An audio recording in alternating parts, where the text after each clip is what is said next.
Okay, so if you've ever tried to teach yourself anything, you've probably realized that it is incredibly freaking hard. And I understand the struggle, as I've been doing it for years. I dropped out of university in 2020, and since then, I've taught myself all sorts of things, like everything from YouTube and online business, and now to stuff like psychology, history, and Spanish. It's suffice to say I love to learn, but even though I love learning, I've struggled a lot with stuff like motivation and overwhelm and time management, which has made making progress with my educational goals difficult sometimes. But after years and years of trial and error, I've finally landed on a process that I can use to help me actually learn the things I set out to learn without all the pain and suffering usually involved. It's a framework I call LEARN, for obvious reasons,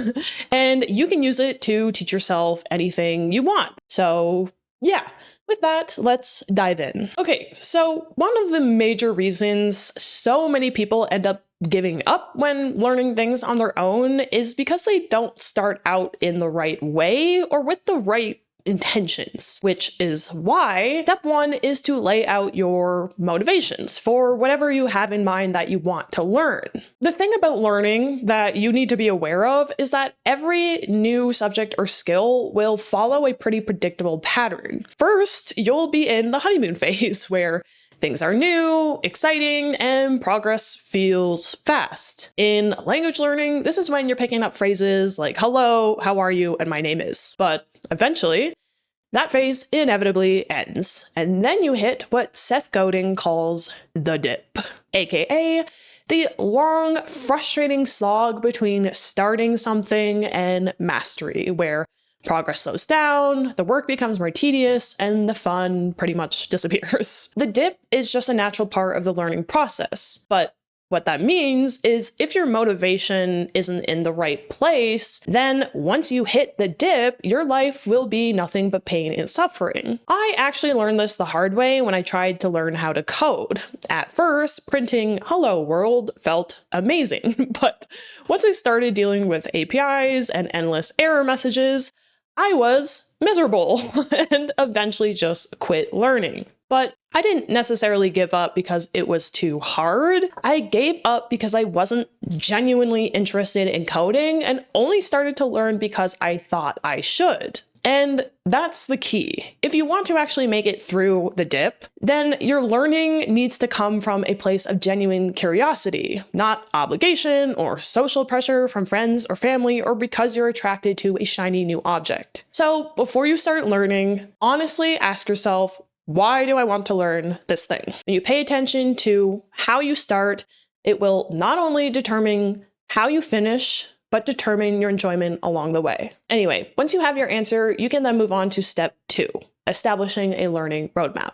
So you can think of a learning roadmap as your personal step-by-step guide that shows you what you'll cover and in what order. So to start building out your roadmap, there's a couple things you'll first need to do. So the first thing you'll need to do is decide your destination, as in the level of depth you want to achieve. Like, do you want mastery, where you'll be able to read psychology papers? Or do you want to be well-read, like finishing all the classic philosophy books? Or do you just want to get a solid foundation? Like for me, I just want to know the basics of subjects like economics and political science. I don't care to become an expert in them. I just don't want to feel dumb whenever people talk about those subjects, and I want to join in on the conversation. But anyway, your answer will set the scope of the roadmap. So a mastery level roadmap might look a lot like a full university syllabus, while a foundational roadmap could just be 5 or 6 broad categories. But with that being said, how do you know what to add to your roadmap when you don't know what you need to know? Well, that is where MOOCs come in, massive open online courses. So schools like MIT, Yale, and Harvard And sites like Coursera and Udemy and Khan Academy all have entire syllabi and courses online that you can borrow from or just follow directly, like I'm doing right now with MIT's Intro to Psychology course. So these courses give you structure in a logical order already laid out for you, so you don't have to worry about it. But just remember, self-education isn't school, and it's not a prison. You can skip or expand or reshuffle topics as you like. So, as an example, if you're learning philosophy, you don't have to start with Plato. You could jump straight into whatever philosopher or school of philosophy you want. But anyway, after you create the structure, the next step is to decide whether you want to add deadlines.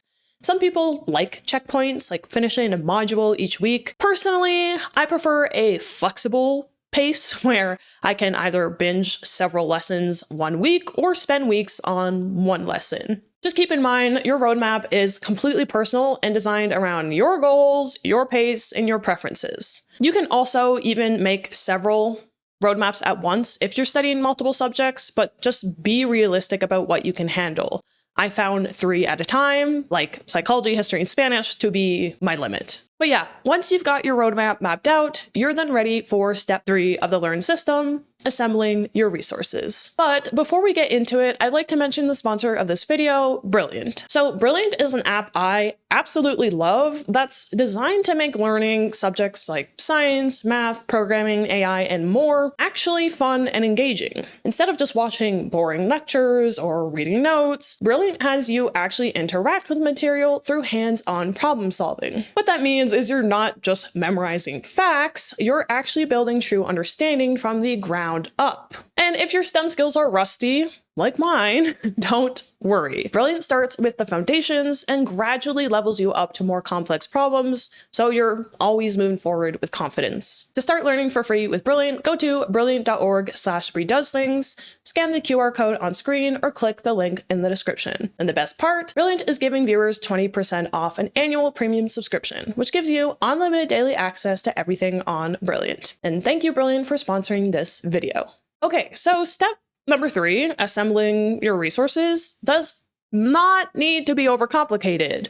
For this step, less is more, and all you need to effectively learn are 3 things. First off, a foundational textbook that is up to date and ideally includes practice questions after each chapter that you can go through. I will usually get a textbook recommended by a MOOC I'm following, and I'll either buy it used on Amazon or just find it online for free. And secondly, a series of lectures to supplement your textbook, which you can either find again on MOOCs or just on YouTube. The main thing here is to just find a series of lectures where you actually like the professor and find them engaging. And the third thing is a reading list. So most subjects will have foundational texts that you'll want to look into and consider reading, like Plato for philosophy or The Man Who Mistook His Wife for a Hat for psychology. You can find required or suggested readings on MOOCs or just by searching for reading lists on Google. Beyond the classics though, I also recommend adding curiosity books to your reading lists, aka books you enjoy that are relevant to what you're learning. For example, when I study psychology, I'll pair my textbook with pop science books like Behave. And when I study a subject like history,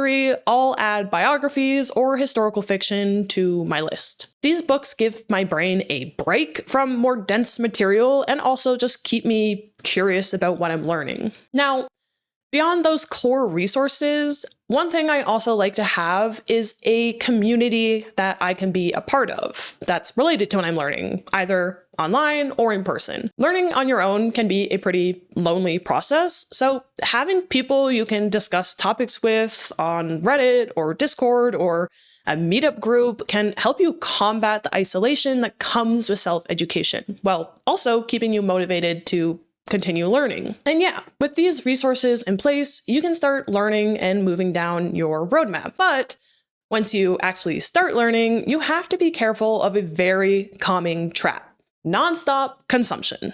The thing is, if you only take in information, you won't actually memorize or truly understand the material you're learning, which brings us into the next step, reinforcing your knowledge. So when it comes to learning, you should think of it as a cycle with 3 stages. The first stage is acquiring, which is taking in new information by reading or watching lectures. The second stage is reviewing, which is studying that material over and over so it actually sticks in your long-term memory. And the third stage is creating, which is turning what you've learned into a project of some sorts. Most self-learners get stuck in stage 1. They just keep consuming information but skip the harder parts like reviewing and creating. I am guilty of doing the same, and it's why I struggled to make significant progress for a very long time. But the truth is, reviewing and creating aren't optional. They are essential parts of the learning process if you want to truly remember and understand what you learn. So, let's talk about review. When it comes to reviewing, 2 tools make all the difference: active recall and spaced repetition. Active recall just means testing yourself and actively recalling the information you're learning. So instead of just rereading your notes over and over, actually close your book and try explaining what you learned in your own words. You can use stuff like flashcards or make your own quizzes or just do free recall where you write down everything you can remember. These study techniques require a lot of mental effort, and that's exactly what makes them so effective. Now, spaced repetition, on the other hand, is what will make those memories actually last over time. So instead of cramming the same material over and over in one sitting, you can review it at increasing intervals, like 1 day later, then 3 days later, then a week later, and then a month later. Each time you revisit the material just before forgetting, you reinforce the memory. And I personally recommend apps like Anki or Quizlet since they automate this entire process for you. Anyway, after reviewing comes creating. So while memorizing is great and all, true understanding comes from using what you learn. That's why teachers assign stuff like essays and assignments and research papers. They force you to explain ideas and reveal gaps in your knowledge. As a self-learner, you have to give yourself those assignments. So after finishing a chapter or topic, create a project, like write a short essay or create a presentation or even just teach a friend. You can even use online practice exams or tests to apply what you've learned. Personally, I like to spend about 30 minutes acquiring and 30 minutes reviewing during my learning sessions.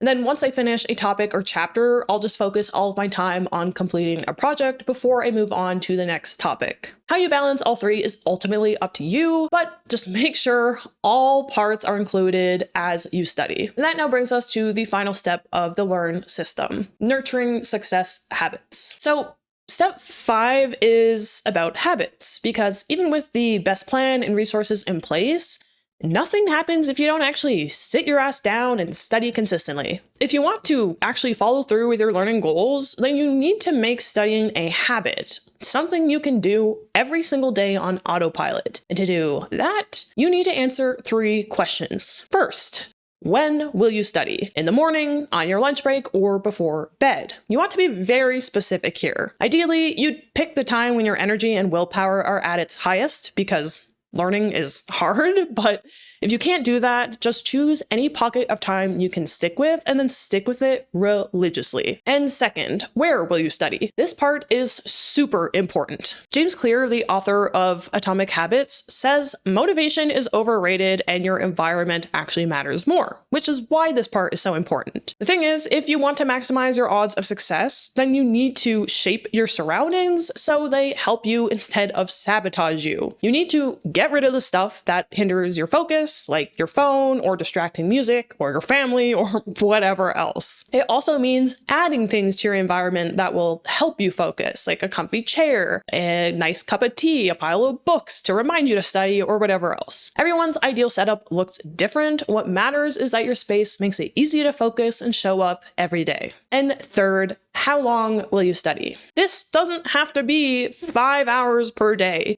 Even 15 minutes of focused study time will compound into huge progress if you just stay consistent. So be realistic with how much you can devote each day and then stick with that goal. And yeah, once you've answered those 3 questions, the when, the where, and the how long, you remove friction. Studying becomes automatic and not something you need willpower to do. And that's how you can teach yourself anything you want. And that's it from me. I hope you enjoyed this video. Let me know in the comments what you're learning or what you would like to learn. I would love to know. And yeah, I will see you in the next video. Bye-bye.